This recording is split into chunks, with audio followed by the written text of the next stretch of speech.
I will sit. Thank you all for coming tonight, and I'd like to thank the Garage for inviting me to come and giving me the opportunity to speak about my work. And I'd like to make this an informal talk, and by that I mean if any of you have questions or comments as I'm speaking, you don't have to wait to the end, just speak up, and that often can help me kind of address my talk to you. So if you want to say something in the middle, please feel free to do so. The title of my talk is I Stand, I Fall, and it's the same title as a recent show I had in Miami that was an overview of my work at the Institute of Contemporary Art in Miami. There I worked with a young curator, Alex Gartenfeld, and we put together a show that was a survey of figuration in my work.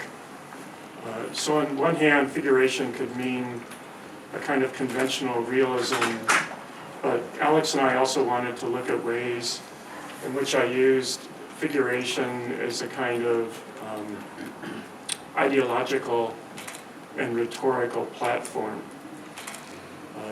So what I'd like to do first is to show a video that I made with an Austrian artist, Richard Hook, last summer. It's a video that was included in the Miami show. The title is Mannequin Death. And do we have that queued up? It's there. It's there, okay. And there should be sound with this too.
So we can go back to the PowerPoint.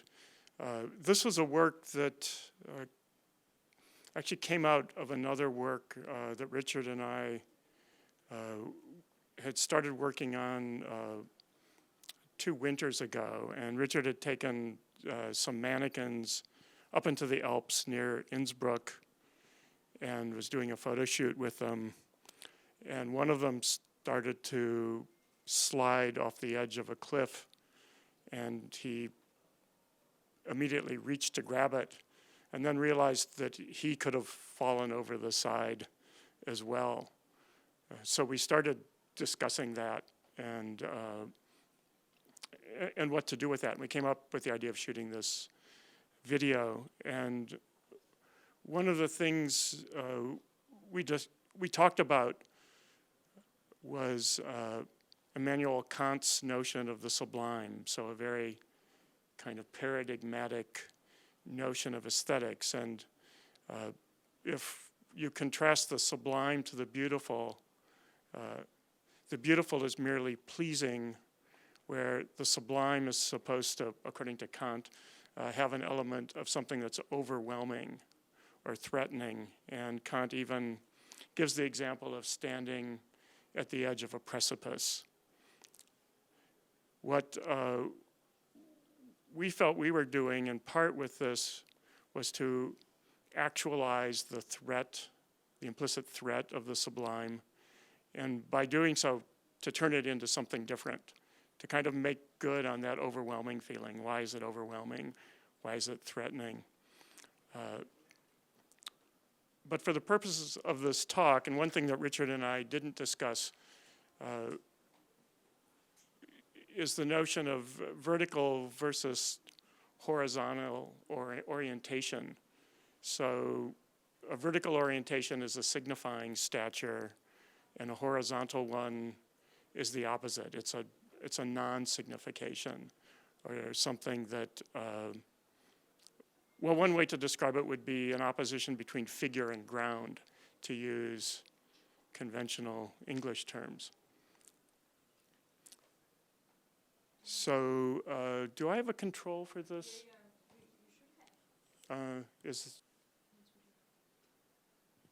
Okay, so what I'd like to do first is just to walk you quickly through the show I did at the ICA, the Institute of Contemporary Art in Miami, because it gives an overview of my work starting in the early 1980s up until the present.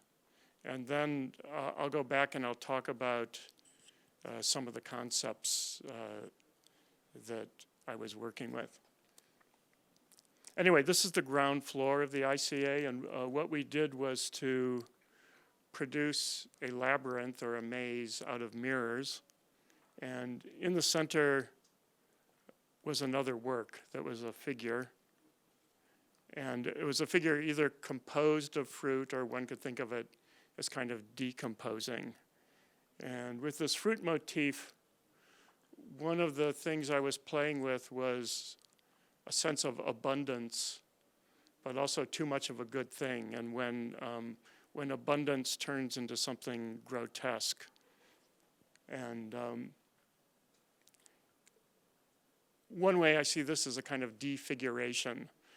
In terms of the installation, I considered this figure to be like the Minotaur in the center of a maze or labyrinth.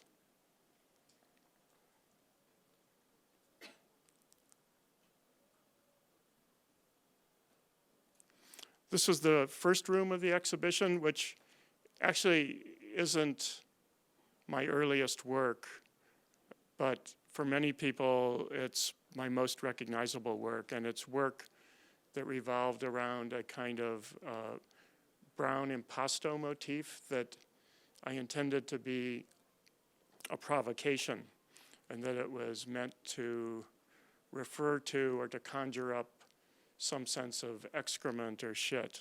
And when I first started working with this motif, it was in the US in the 1980s. And one thing about the United States that differentiates itself from many other cultures is that it has a history of Puritanism or puritanical values.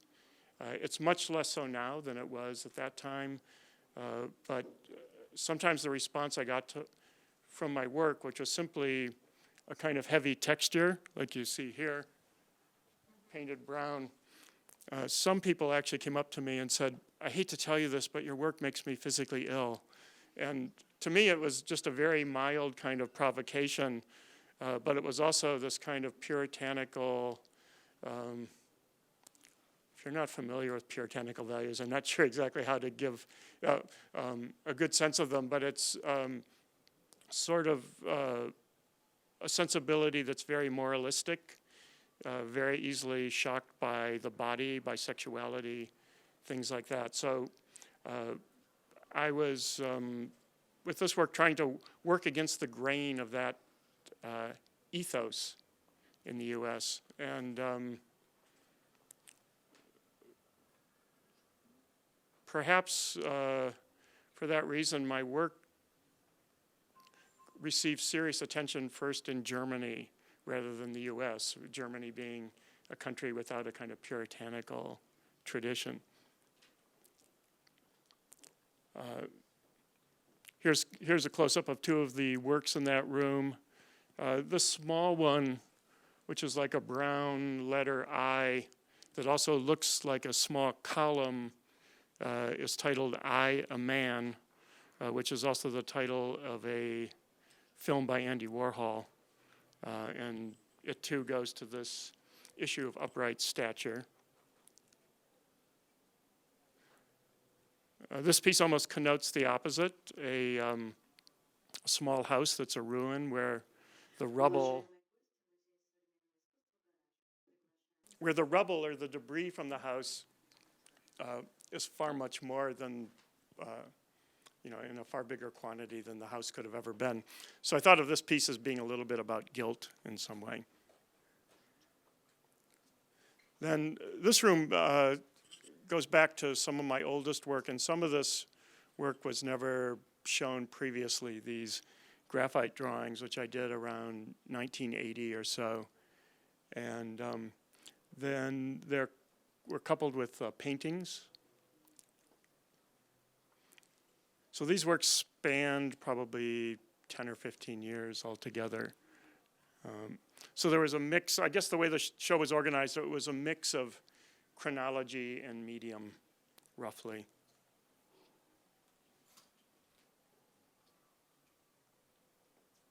Well, those are very pixelated, but that's a close-up of some of the drawings.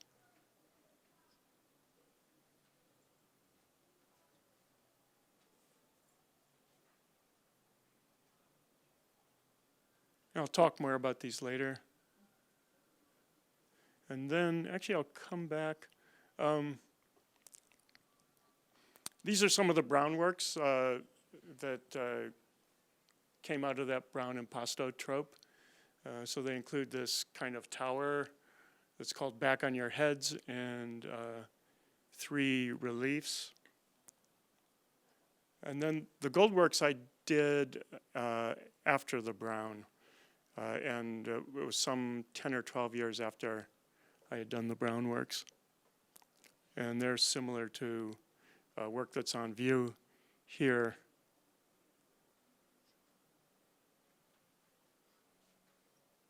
This is called When I Kissed the Teacher. The title is from a song by ABBA. Then I had a room of sculpture, different sculpture from different times. And you can see the video we just watched on the flat screen in the back. This door over here is one of my works. It's called Brown Door. Curiously enough, it was a work that we recreated because it was too expensive to ship from Germany. And they actually cut a hole in the wall in the ICA. When I showed this work before, I just mounted it on a board and it could be screwed into the wall and it looked like a real door. But when the workers at the ICA were making it, they actually cut a hole in the wall almost as if you could pass through the door. And it wasn't supposed to be an interactive piece. And this mannequin is part of a 2-part mannequin piece called Echo and Narcissus.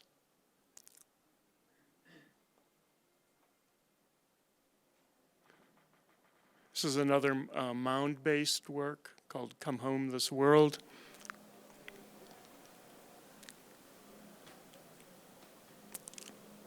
And I think that this file cabinet on a pedestal relates to upright posture too, kind of exaggerating its upright nature by putting it on a pedestal. But I also customized this file cabinet. I had it, it may not be apparent from the slide, but I had it powder coated, which is kind of like an electroplating process with metal flake paint. So in a way, it's the file cabinet finish was a little bit like a hot rod car finish or something like that. Something you wouldn't ordinarily see on office furniture.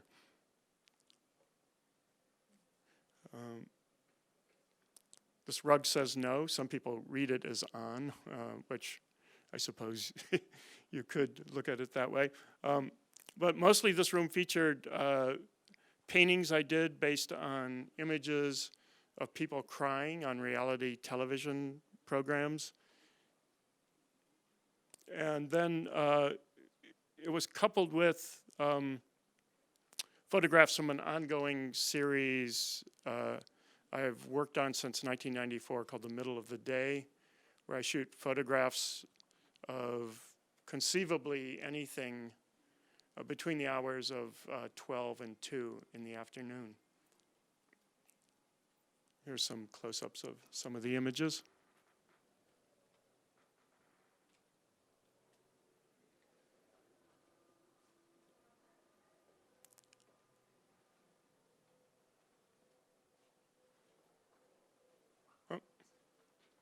That one went by kind of fast. This is the last room, and this featured work that I'm currently doing, which are these cut-out life-size paintings of pedestrians. And it was coupled with work that was a bit older, where I took the texts from personal advertisements. In German, they're called Kontaktanzeigen. When someone's looking for a romantic or sexual partner. And I superimposed texts that were taken from online ads over pictures of different kinds of social space in Los Angeles. Let's see if I have some. Those are some more of them.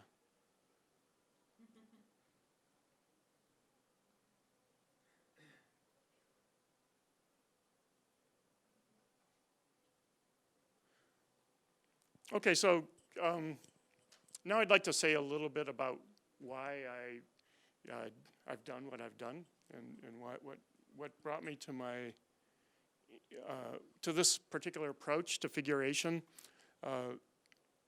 When I was in art school, I worked mostly in video, and then that led to writing scripts for my video, which led to publishing artist books. This is one of the first that I self-published in 1981 or 82, something like that. And it's kind of a long prose poem. And as I was working on this, I was also reading Raymond Roussel's writings. And Roussel was a proto-surrealist writer. And one thing that Roussel did when he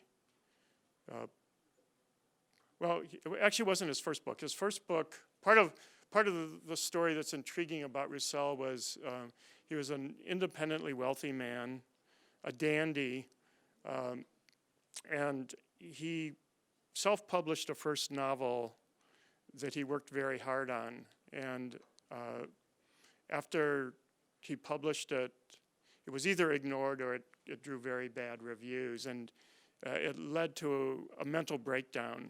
And he came out of the other side of this resolving to work only 15 minutes a day. And he wrote Impressions of Africa, which became a kind of masterpiece of avant-garde literature. And it was written using a particular associative process where he wrote in French, and there were two sentences And he wrote them in such a way where he could change just one letter and the entire meaning of the sentence was different. And I forget what the two sentences meant, but they were radically different meanings, totally unrelated. And then his technique of writing the book was to connect these two sentences through an elaborate chain of associations. So how does this affect me? Well, at the end of this process, Roussel felt that his book was too skinny or too thin. It wasn't big enough to be a real model, a real novel. So he decided to fatten it up by hiring an artist, Henri Zo, to make pictures opposite every page of text. And at the time I was doing this work, there wasn't an illustrated version of Impressions of Africa available in English, but I was very influenced by that story because Roussel didn't ask for illustrations. Rather, he gave Henri Zo a list of scenarios to draw pictures from. And I was very much taken with this idea of the scenario as a kind of autonomous narrative unit. So I did something similar, although my drawings look different than Henri Zo's. What I tried to do was to make a picture where I second-guessed people who would be looking at it. And rather than pursuing a kind of avant-garde strategy of contradiction, I wanted to provide in rudimentary form all the elements that would comprise, at least to my way of thinking, a kind of normal picture. And here's an image of one of the pictures Henri Zo made for Roussel, which I only saw later. Actually, I think that these images are amazing. But anyway, where I went with my own work was that I thought of my process as trying to represent something that had already been seen or that was already familiar. And in this way, rather than, and I did all these drawings straight out of my head, that they weren't based on empirical observation. They were based more on experience, imagination, things like that. And in English, we have a phrase, worldview, which can mean, which can correspond to ideology. And in that sense, I thought of this process of trying to make pictures of pictures as corresponding to an ideological process in some way. And it wasn't the case that I was trying to, say, illustrate an important political event or something like that. Rather, I was trying to get at some kind of fundamental representational process that was more like a kind of building block of ideology rather than being about a kind of topical issue. And maybe what I was trying to go for was something like the normative, the conventional. And then these led to paintings. And with these paintings, the hardest thing for me to do was to think of a subject, because I wanted something that seemed ordinary in some way, but also something that I could invest in poetically. So not every ordinary image would work for me. So I was trying to strike a balance between these two things. And actually painting the pictures was much easier than thinking of a subject for them. And what I did was to try to paint one picture a day for about a year, maybe a year and a half. And what happened in the course of this was that I started out kind of slowly, and then I hit a kind of good rhythm where the pictures were kind of flowing freely, and I liked what I was getting. And then the process started to feel kind of oppressive, and it became harder and harder for me to get something I liked.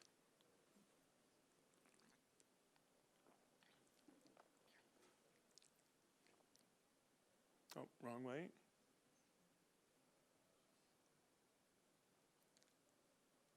And I guess technically one thing I did with these two was I came up with like a set of self-imposed rules for painting them that I put gray into every color. I tried to leave the white of the canvas showing, and I applied the paint in transparent layers to create an effect of luminosity.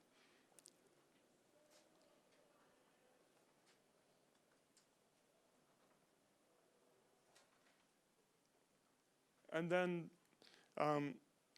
at the end of that process, I found that I started to have kind of opposite and ambivalent feelings about paint, that I was thinking of, instead of it being a vehicle that creates light and space, I started thinking of it as a material thing that was actually sealing off the surface of the canvas, and something that had a kind of repressive feeling. So I started making these brown abstract paintings. And the other thing that happened was that I started thinking, well, if my realist paintings were pictures of pictures, I could do the same thing with abstract paintings. That rather than trying to come up with a new kind of abstraction, I was trying to inventory recognizable tropes in abstract painting. And so what is the implication of this? In classical modernism, the kind of utopian hope of abstraction was to create a new way of seeing. And interestingly, that was totally focused within the picture frame in a way. And what I was doing was looking at the abstract painting itself as a kind of representation, as a sociological representation, as an ideological representation, and as a kind of cultural object that had now become familiar.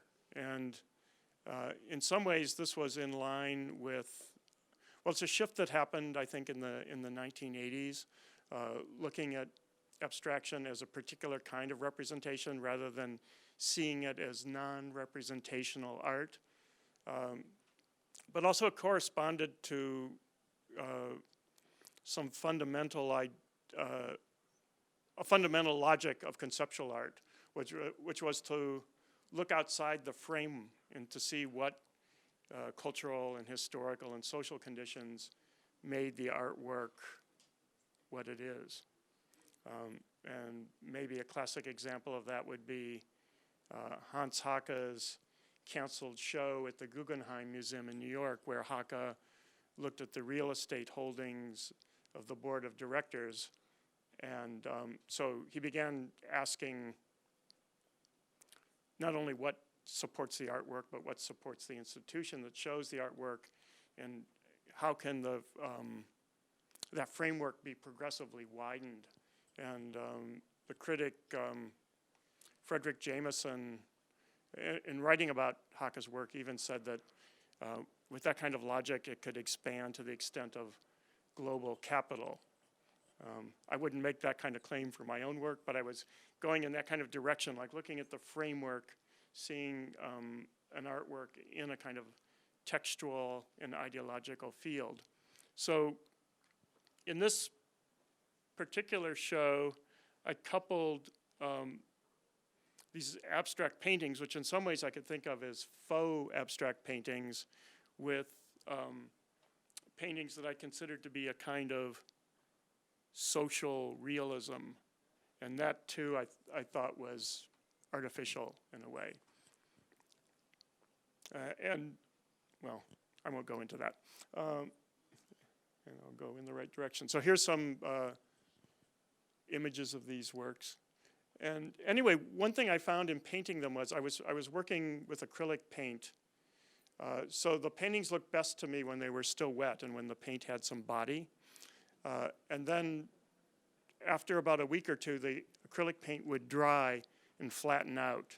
and the paintings seemed to lose their life. So I started to use acrylic modeling paste to build up a texture and an impasto to give the painting more physical presence. You can see it, say, on the bottom of that work. I'm going to come back to that. And then that culminated in this piece, which I thought of as a kind of upright fecal phallus. And this technique of constructing the brushstroke led me to kind of treating the brushstroke as a cartoon. And to some extent, of course, it was a kind of parody of American abstract expressionism. And when I was in school, many of my teachers were abstract expressionists, or there was a kind of, even though it was in the 1970s, there was still a kind of holdover abstract expressionist ethos. And one of the fallacies of abstract expressionism, in my opinion, is the idea that the brushstroke can embody subjectivity. So I wanted to take that idea and play with it, to cartoon it. So in this case, it's a phallic shape, a kind of small totemic shape that also looks like excrement. And working in this way kind of led me to see what I was doing in a kind of Freudian context. And namely, I was interested in Freud's idea that art is a sublimated anal impulse. So in this respect, I could make art about art with a kind of detour through psychoanalysis. And another thing that was happening to me subjectively was I kind of got into these Brown works by doing what I thought was the opposite of what I liked. What I considered myself liking was using paint in a transparent way and to build up luminosity.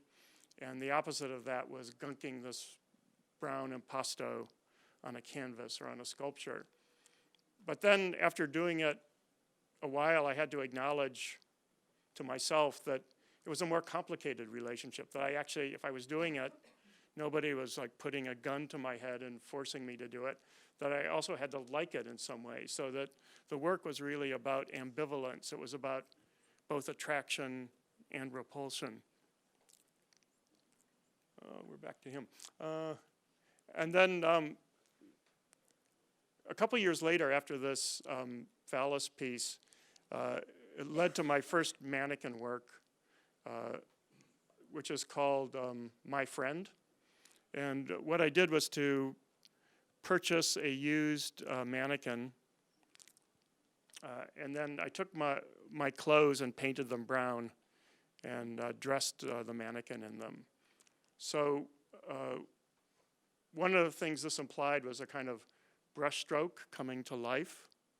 I was also thinking of how this piece would function in a gallery setting, how a viewer would enter the room and there would already be another figure that kind of preempted the presence of the viewer.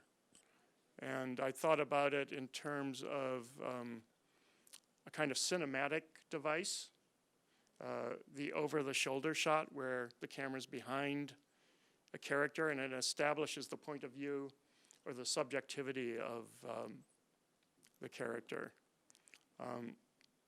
Curiously enough, with this work, the German artist Martin Kippenberger purchased this work, and it was at a time when he was buying the work of a lot of different artists and incorporating it into his own work. And he did that with this piece. He showed it with a black monochrome painting, and he installed the mannequin sort of at an absurd distance in front of the painting, so it was facing it like this, maybe just 2 inches away.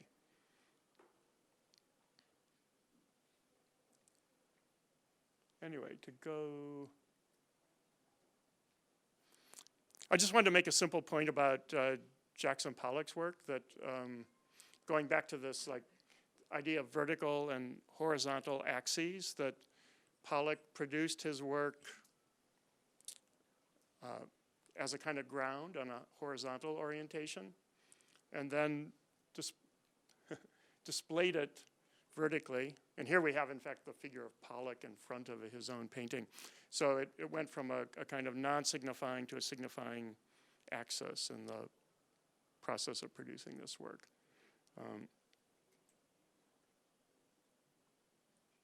Here's another work that emphasizes the kind of cartooned aspect of the brushstroke. It's a real brushstroke suspended on a mirror. I constructed the brushstroke's about this wide. I made a special brush just to make this piece. I just screwed a couple brushes together. It wasn't that hard to do. But I just wanted to make one stroke and have it suspended on the mirror. So that's what that is. You can see me photographing it in the background. This is a work called Feet of Clay. There's two small figures on kind of extended pedestals.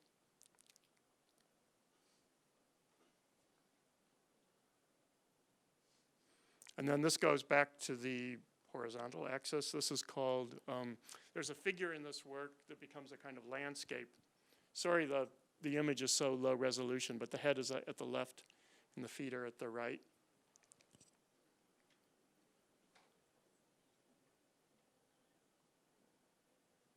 And then these are reliefs that came out of this impulse to cartoon the brushstroke, to parody it. So I started building up, kind of deeper and deeper impasto, and then started building these surfaces out of chunks of styrofoam. And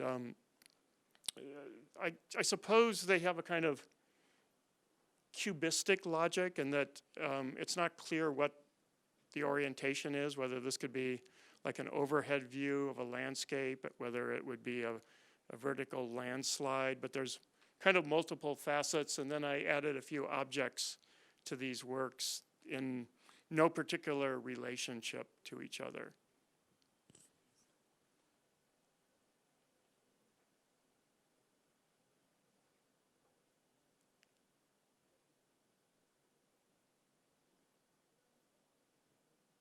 And then it's funny, I reached a point where I felt that, ironically, these brown monochromes could start to be considered puristic because they were monochromatic and just one color. And one critic, Peter Sheldall, had kind of contrasted my use of brown to Yves Klein's blue, and he talked about Yves Klein's blue as being a kind of transcendent color. And I started feeling like, well, maybe even against my wishes, the brown could start becoming transcendent too. So I thought maybe I should do works where objects are kind of coming out of the muck or being submerged. And this led to these kind of thematic reliefs that I thought of as kind of stupid versions of trompe-l'oeil painting. So in a trompe-l'oeil painting, typically the artist wants to give the illusion of three-dimensional objects arranged on a flat surface. So my kind of stupid extrapolation from that idea was, instead of giving the illusion of the objects, to give the viewer the objects themselves.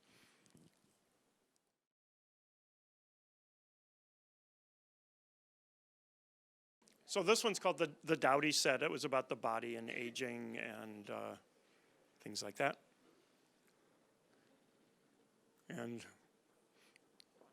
then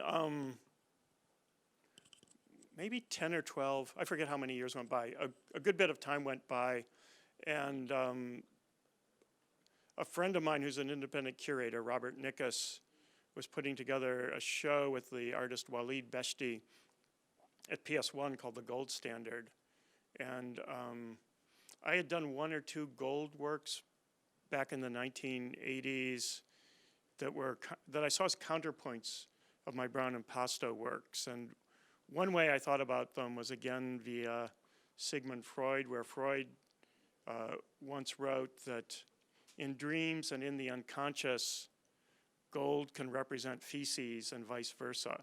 So there was an interesting kind of tension between the two for me, and the way that Freud described them, that here there was this link between what is considered most valuable and what's considered most repulsive.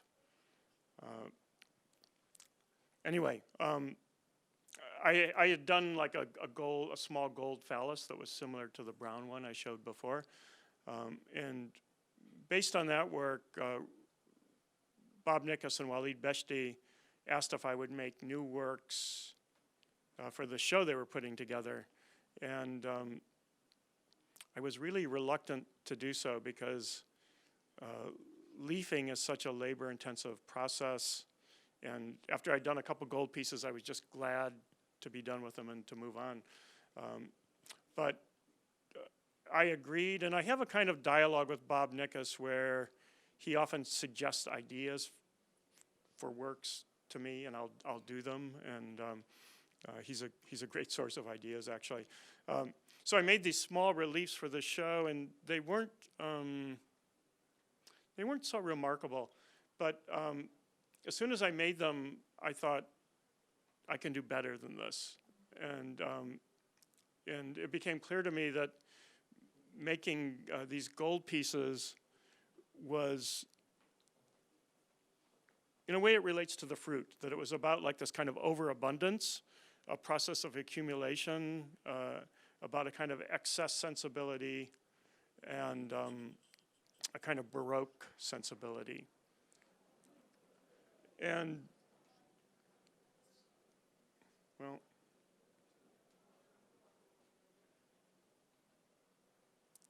I don't have the titles for these. They're in my PowerPoint notes. But I also adopted a particular titling strategy for these reliefs, that I would either take phrases from criticism of minimal sculpture, and these are like quite the opposite.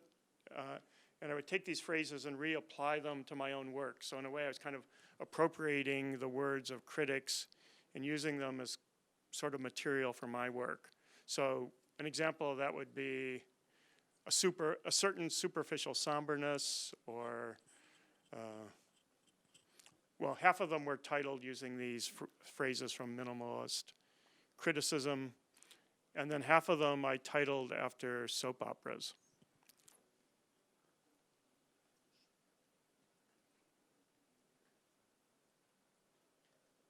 And I found also, unlike the earlier works with objects, like these are all monochrome again, obviously, that if an object was monochrome, not every object would read as what it is, monochrome. So there were certain things that worked really well, like fish and undersea things, weapons. They had to be shapes that were immediately identifiable. I liked using fish because they connoted like buried treasure or dredging up something from the deep. I liked using weapons because they suggested the spoils of war or booty or kind of a sense of empire.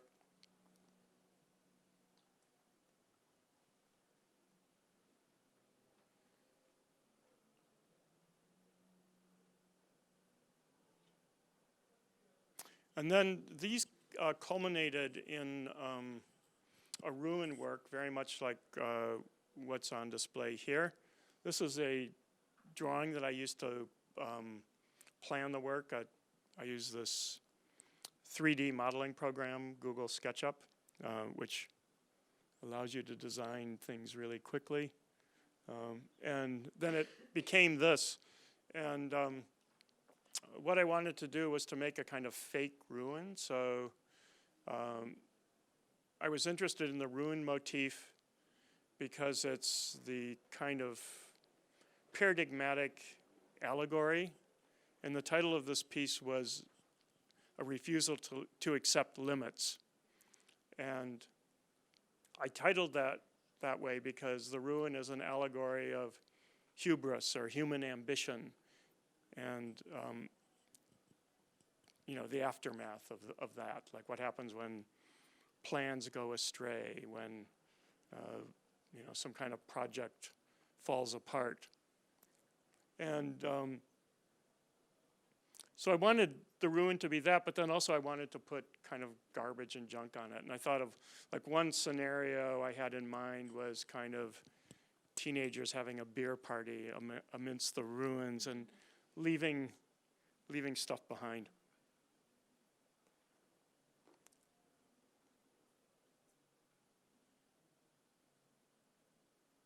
And this was first shown at the Kunsthalle in Zurich.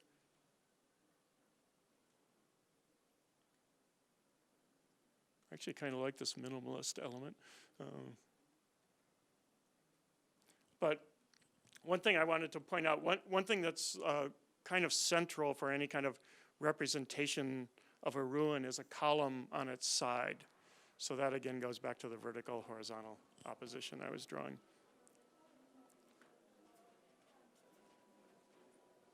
After that work, I started painting images based on people crying on reality TV.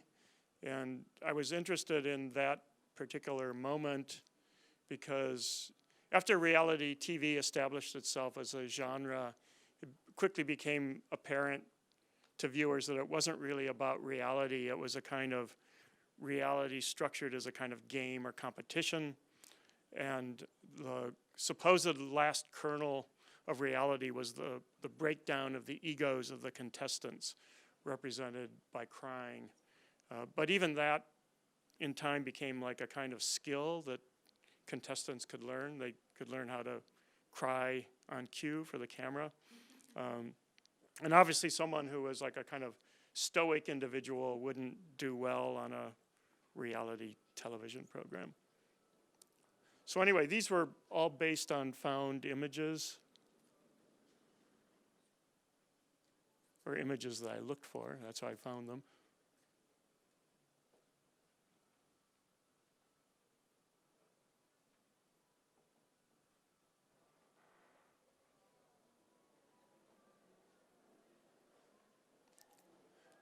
And then after working that way for a while, I kind of got tired of the very thing that drew me to those images in the first place, which was namely their overdetermined character. And so these images were always portraits in a way. They were always of a particular moment. And I decided that I would like to do something more ambient, more open-ended, but also to explore a kind of portraiture that had to do with public space, and that was a kind of social portraiture. So I started simply shooting pictures of people, groups of people in public, and making shaped paintings based on those. And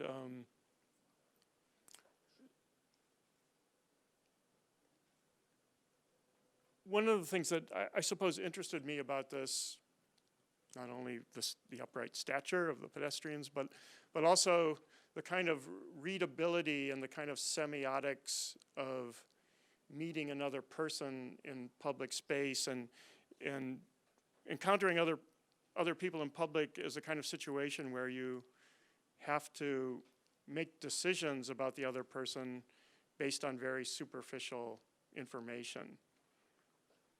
So in some ways, I was trying to record and represent that kind of surface.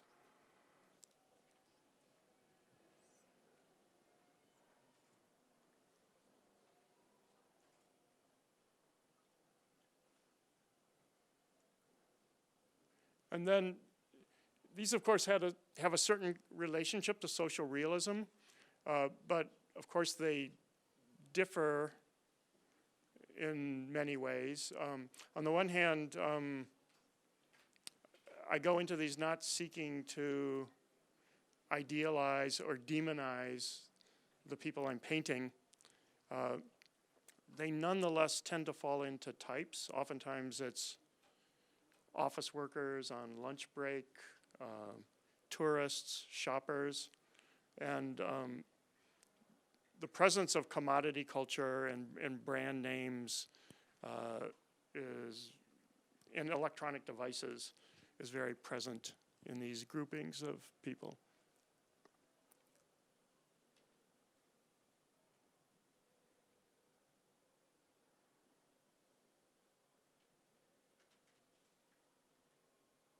And also one thing that happened was I started out painting these 1/2 to 3/4 life size, and I ended up scaling up to life size and installing them so that the feet touch the ground. So it created a sort of tableau situation, like not quite sculptural, but not quite painting either.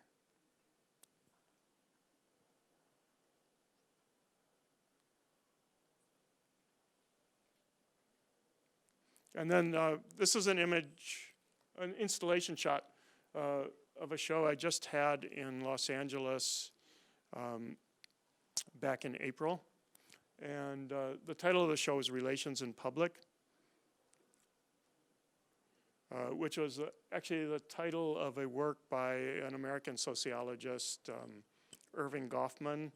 And he was a kind of empirical sociologist who was concerned with such problems as how can two people walk down the street without colliding?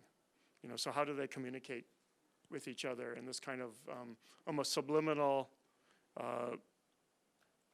less intentional manner? And these were all, no, actually, it's a mix of images of people I shot both in New York and Berlin.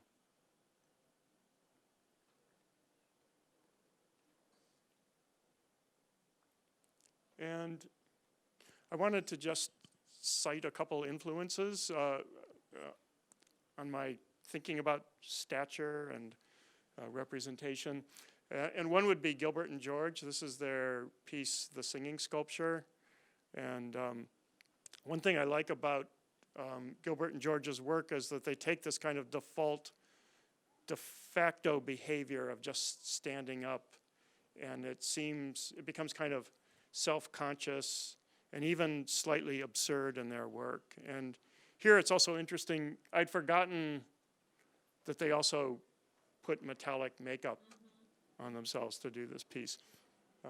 I'd forgotten about that aspect. And they stand on a table as a kind of makeshift pedestal. And then, I'm not going to remember the title of this show by Michelangelo Pistoletto. But these are two works from a show of his that I really liked, which featured figures of women who looked as though they could be prostitutes or streetwalkers, although they weren't positively identified. So again, it gets to this, what I was just talking about, like how do you read the semiotics of a person? And he coupled that with things like street signs, and there were several works of just these very bland kind of sawhorses, orange construction webbing, things that you would see in public space with these different figures on his mirrored kind of metallic surfaces. And what I liked about the show especially was that it created a kind of simulacrum of public space within the private space of an art gallery.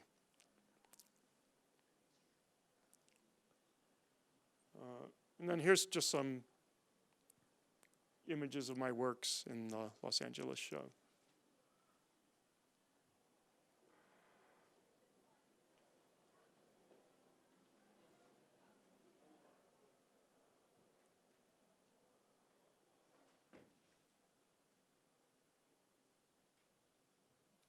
So are we ready for part two? How are we doing time-wise? Yeah, it was pretty rooted in American culture. For one reason, historically, it's important to understand that in the U.S., visual art, something beyond a kind of like provincial form of art, comes to U.S. culture relatively late. And it happens really in the aftermath of the First World War when European artists come to the U.S. And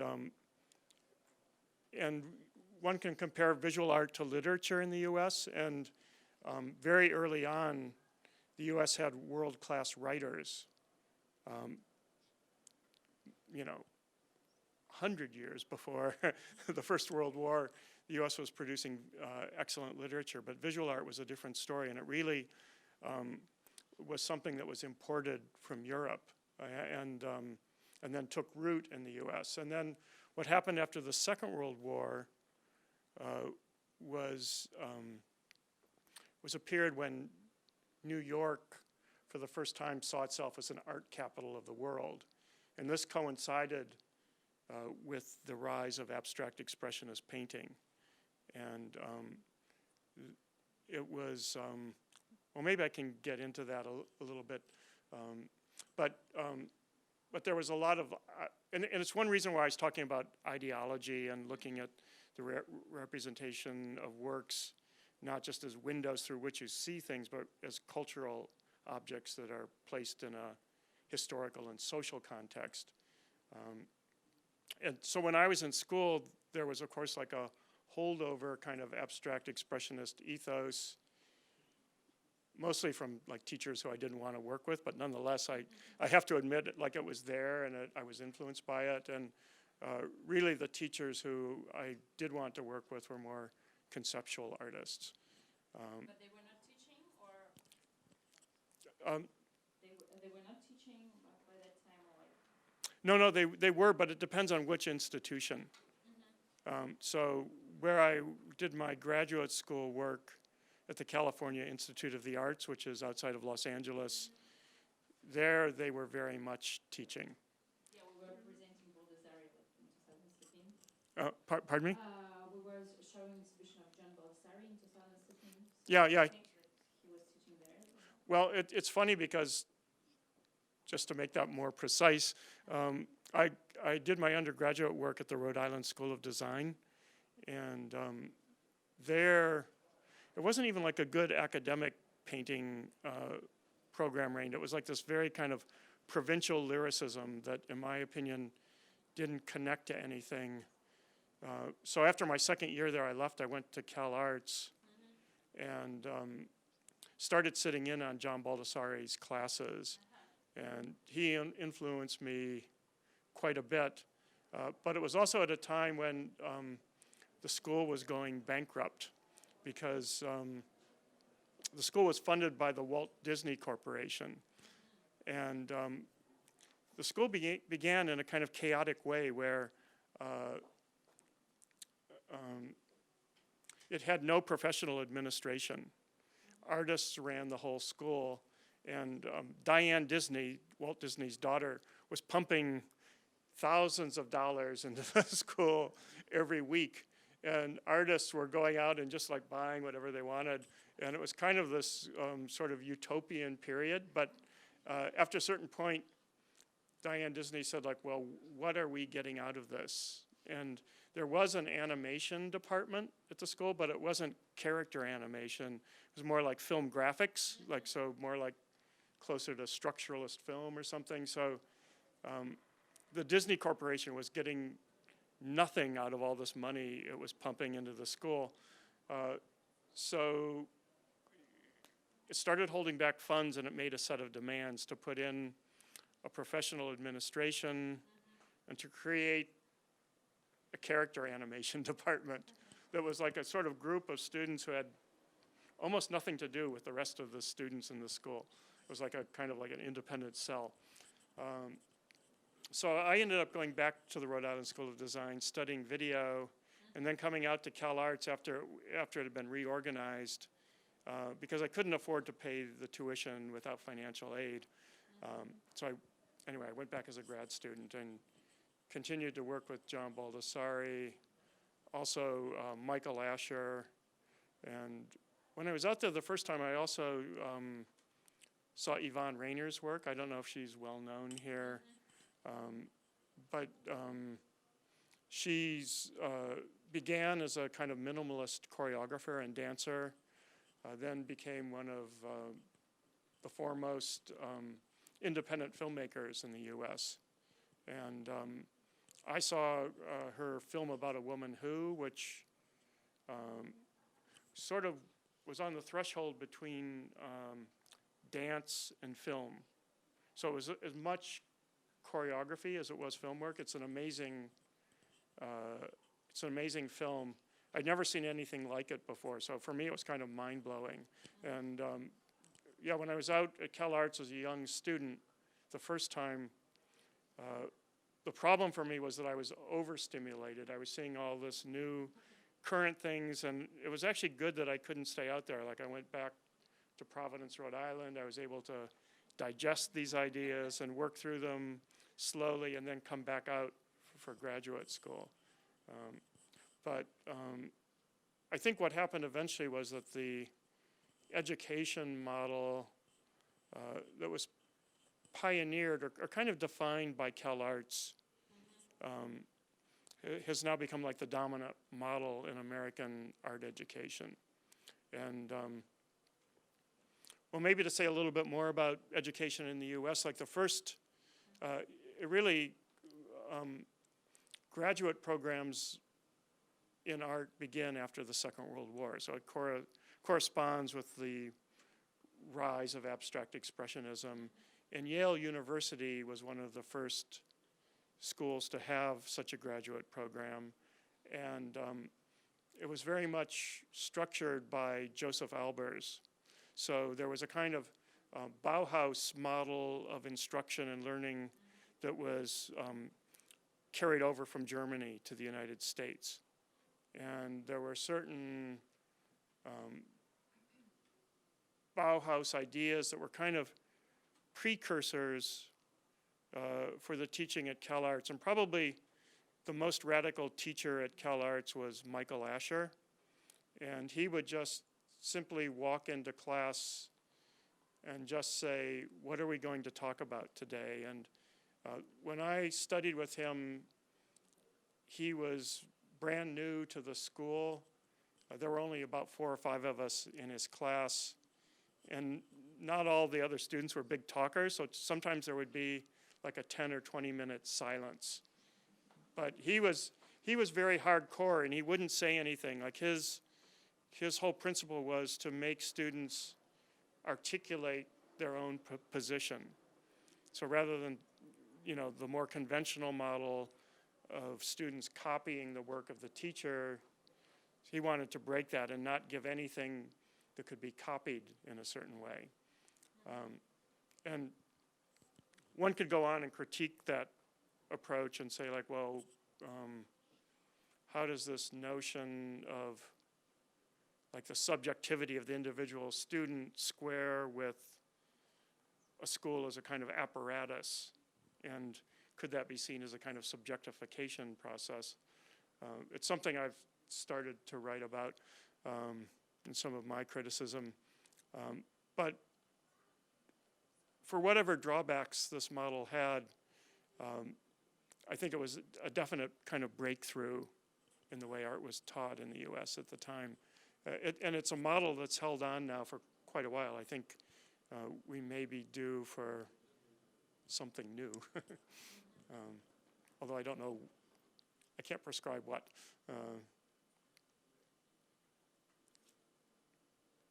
Yeah. And if to choose just one slide from this part, what would you show us to represent the current status? Well, what I was really hard task, I understand. Actually, this is I did yet another version of my PowerPoint, which isn't here. But what I was going to talk about was the degenerate art show and how that shaped a kind of ideological notion of contemporary art where, in 1955, I think more than the Venice Biennale, Documenta becomes a kind of definitive international survey show for contemporary art. And why is that so? Part of it I think had to do with the idea of democratizing Germany in the post-war period.